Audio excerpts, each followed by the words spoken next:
Қайырлы күн, құрметті ұстаздар.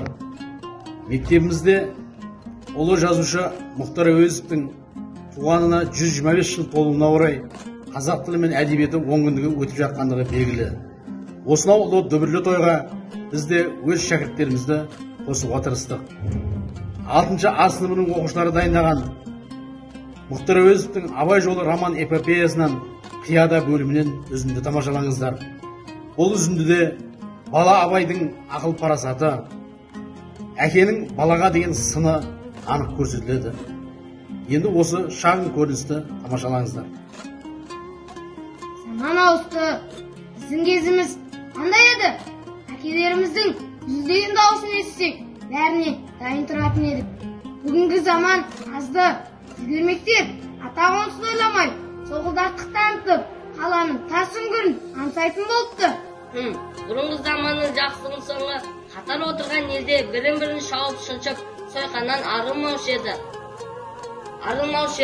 Кемпір шал, қатын бала тыныштықпен ұйықтап, асын шалмаушы еді. Осы тұрған тобықты мен семей арасында жалғыз жағын қатынас жасай алмаушы еді. Ауып кетеді деп, жол кетеді деп, ылғи ғана жасанды жүруші еді. Сол заманда жақсы ма екен? Әлі, ақсақалдарымыз қандай еді? Бір сөз айтса, барып қазаққа азық еді. Біз олардың бітімдерінен жамандық көрген жұртты көргеніміз жоқ. Абайжан, өмір бірде алдын, бірде артын бер. Бірде шуағы, бірде көлем сүтсек, қайт десе де сыйластық керек. Әурен салған сайын ақыл заман белгісі айқындай береді. Адам құлқы өзгеріп, азғындай түседі. Біздің заманымыз өзгені қойғанда пайғамбар заманына жақынырақ. Бір тауан жақын болса, ілкім артықта болады. Жақсылық пен игілікке алыс жақын жоқ. Алла таудың басы күнге жақын, бірақ басында мәңгі кетпес мұз жатады. Ал орынды неше түрі, неше жеміс алуан нәубеттер өседі. Жан-жануарлардың баршасы содан қуат алады. Сіздер пайғамбарға Әбу Талиптан жақын емессіздер. Ол әкесі еді, бірақ Әбу Талип кәпір болатын. Тоқтат, сен оқыдың да, білім алдың, ұстаз көрдің да. Ал біз надан өстік.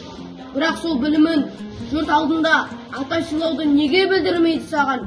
Көп көзінше таласып кеп, әкенді сүріндіргенде не мұратқа жетпексің?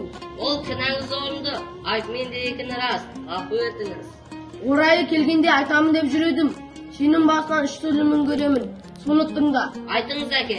Ең әуелі, арзан мен қымбаттың farkын айырмайсың. Өзіндегі барыңды арзан ұстайсың, олдай білмейсің. Көп күлкіге, омсыз ілмекке басыңды шатасың. Жайдақсың, жайдақ суды итте құста жалайды. Екінші, дос пен қасты сараттамайсың. Досқа досша, қасқа қасша, сырт қырын жоқ. Ішінде жатқан сыр шығы жоқ. Ел бастайтын адам ондай болмайды, басына ел үйірмейді. Үшінші, орысшылсың, солай қарай ден қойып барасың. Дін мұсылманды жат санайтынын ескермейсің. Осынша айтқаныңыздың үшеуіне де дау айтамын әке, және дұрыс деп айтамын. Ең әуелі жайдақ суға теңедіңіз. Қолында құралы бар, жалғыз жарыма ғана пайдасы тиетін шыңыраудағы су болғанша жайдақ суды артық санаймын. Екінші, ел алатын тәсілді айттыңыз. Ел билейтіндердің мінезін айттыңыз. Менің білуімше, ел бір заманда қой сияқты болған. Бір қора қойды, бір қойша айт десе өргізіп, шайт десе жусататын болған. Бертін келе ел түйе сияқты болды. Алдына тас лақтырып, шөк десе аңырап қана бұрылады. Аяз бен боранда, жауын шашында топ нені көрсе соны сыйынған. Жанын аямаған етегін төсек жеңін жастық қылған бақташы ғана бағады. Жанашыр кісі ғана бағады. Үшінші, орыс айтыңыз. Халық ішінде, өзің ішінде дүниенің ең асылы білім, дүние.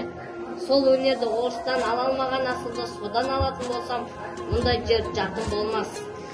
Жатырқап қашықтанудың надандық болса болар, мына қасиет болмас.